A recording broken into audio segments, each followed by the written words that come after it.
What's up, War Room? Welcome back, Joe and Connor, fresh off recording a nice and long 42-minute pod. We talked life, we talked Jets, we talked work, we talked a little bit of everything. Now we're going to answer some Discord questions on the Jets because that's what we're all here for. Connor, how you doing? How you feeling?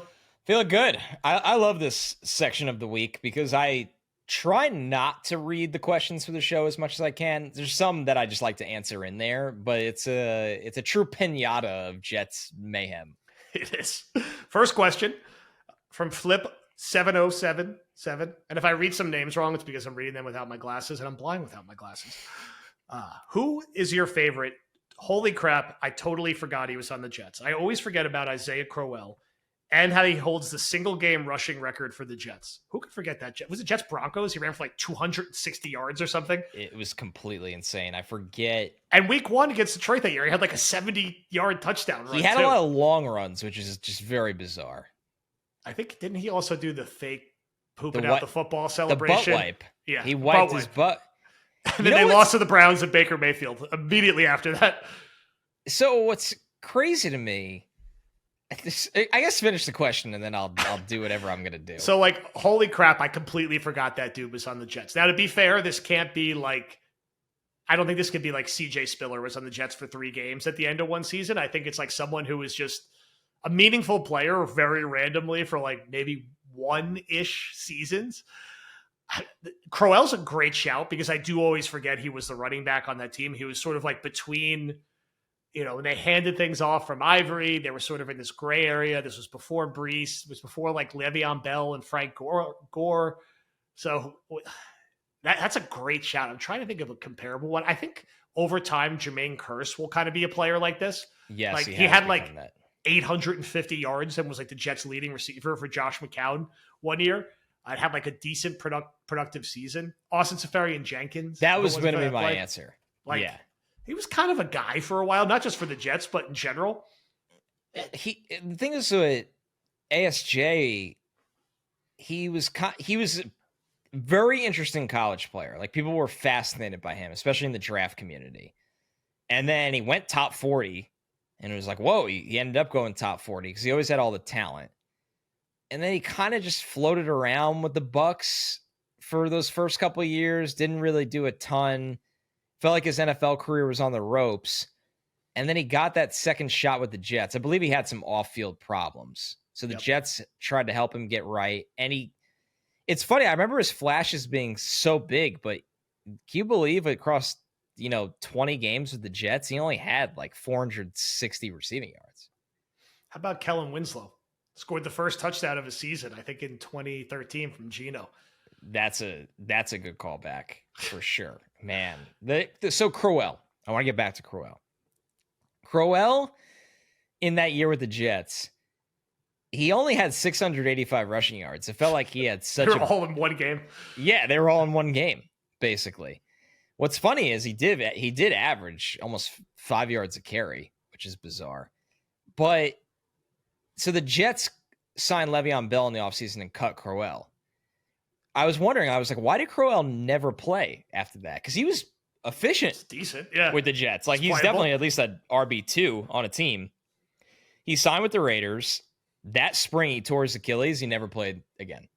Just like that, man. Kind of crazy, right? Jets rushing record, which I think he beat Thomas Jones, who had like 230 against the Bills in that random game or something. That's right. And Crowell was only 25 that season with the Jets.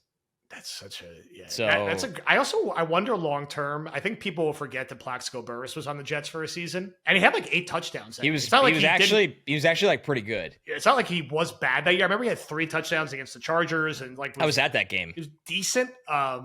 He'll definitely get lost in the annals of time, and but it's a great question, a great prompt. All right, more technical here from Mikey T in the Bronx. Here's a technical wide receiver question for you guys. What intermediate deep routes do you think Garrett will be consistently successful with? Is there anything we could glean from his first 3 years of tape, or has his usage been so poor that it's a blank slate? So we've long said, or at least I know I've consistently said, that Garrett should be, the average depth of target for Garrett Wilson should be deeper. He should run more intermediate routes, more deep routes. He should stop running smoke screens and 1-yard hitches and juking all over the place and getting drilled by the middle linebacker who's running across the field. And either fumbling it or almost getting hurt and giving us a heart attack. Now, he's very elusive. He's like the ballerina out there. They he's got the Gumby like movements, but use that for a double and triple move route. And he's excellent on contested catches down the field, both in terms of attacking the football and in terms of ideally drawing pass interference if it's not a perfectly thrown ball. So there's been signs of this, right? They hit a nice like deep post touchdown against the Jags last year. He had the big one against Dallas from Zach Wilson a few years ago. He obviously had the ridiculous catches against Houston for touchdowns. Like Garrett should be the post corner post guy that Justin Jefferson could be sometimes. He's not going to be him all the time. Justin Jefferson's better. He's Justin Jefferson, but Garrett has the footwork to run that route. He should be running just normal post corners to set that up because he's going to be hard to cover, and just traditional 9 routes. That doesn't have to be the back shoulder. Rodgers always wanted to go back shoulder, but you could just get Garrett down the bottom of the numbers and on the stop and go and on the go. Like he should have won the Vikings game. He totally shook his guy. He was wide open down the sideline and Rodgers missed him. Totally smoked Jalen Ramsey a bunch of times last year on the double move, the out and up and the stop and go, and Rodgers just missed him. So there's a lot of that last year that I know Steeler fans don't want to talk about, but there's 200-300 yards left on the field for Garrett Wilson last year on those vertical routes. So, my hope with Engstrand is that that's how his route tree evolves. I also think you'll see a lot of like deep over routes with like Fields in the boot game where, have him run the deep waggle and the deep angle route. And, you'll have 3 levels for Fields. You'll have, Brees in the flat, Mason Taylor 12 yards, and then you'll have Garrett 40 yards down the field. And can you get Garrett, when you cut the field in half for Fields sometimes? I think we'll see a lot of that. And that's my technical riffing on the receiver position today. The question was like intermediate to deep routes, right? Yes. So my absolute answer would be more double move targets. So I actually have all of his targets by route from last year. I don't think anything here will really shock you.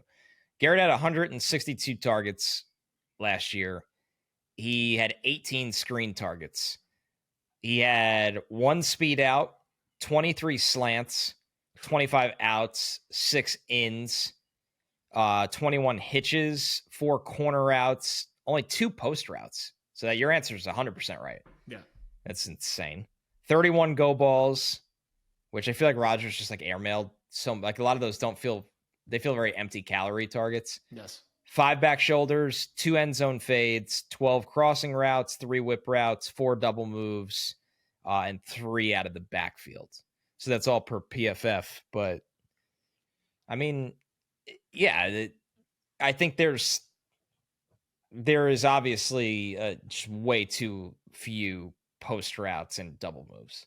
Yes. Because you would think that those are the moves that's going to put the coverage in the most uncomfortable situation for his skill set. And why would you not utilize them? It makes no sense with his footwork like that. That is where he's really special beyond his ability to win on contested catches. It's not, I'm not saying he can't do some yak work, but that shouldn't be his primary role here. And get him down the field, man. And that's how him and Justin Fields worked at Ohio State. And that's what you want from Fields when he's not running. Get him on play action and get some chunk plays to Garrett. So maybe Garrett has less catches, but more yards because he has a higher yards per catch. Like that feels like an appropriate trajectory for me. All right. Speaking of PFF, next one from. I want to pull up my notes of Garrett, like to think of Garrett before the Jets. What was the pro comp you had for him again in the guide? I thought he was a blend of Calvin Ridley and CeeDee Lamb. That's kind of played out well. Yeah. I'd have to dig up the guide from that year, but yeah, I mean, they just need to be more creative with him and use him, like you said, stretch the field more. So Via Izzy shared that PFF did their top 10 offensive line: 1 Eagles, 2 Broncos, 3 Bills, 4 Bears, 5 Colts, 6 Bucks, 7 Vikings, 8 Falcons, 9 the New York Jets, 10 Chargers. What are our thoughts on the Jets having a top 10 line via PFF? I think it's a good, optimistic forward projection. You're betting on the upside of Olu Fashanu, which, as you said in the last podcast, we are. We're betting on the upside of Joe Tippmann winning that center job, which we think he will. Healthy AVT, healthy Simpson, and Membu being a good rookie and being like ready to start day one. That's a lot to ask, but we, as a society, I think I see this with the Patriots all the time. And it definitely applies to the Jets, but not as much because the Jets just have a better 4 across next to Membu, where next to Will Campbell, I don't think the Patriots 4 are good. People like learning how to play offensive line in the NFL is insane. It's insane. Remember Brick after year 1? Yep.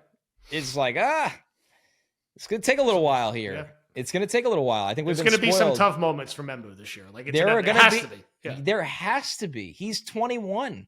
Yep. So he was a guard recruit coming out of high school that flourished at right tackle in college. He's going to be really good, but it's going to take time. But my Patriots point is everybody thinks Will Campbell is this savior left tackle. It takes time. So I think the Jets offensive line could be really, really good. I think they need some seasoning. And they're going to get it. They're going to get thrown into the fire, those young tackles this year. Olu, though, last year, like you watch Olu and you're like, well, I think we did it Feel again. Good about it. Yeah, you really do know often. It's weird. It's very weird. I'm trying to, who's a Jet that after a year or two, you got really bad feeling about and they proved you wrong in year 3 or 4? Oh man, I don't.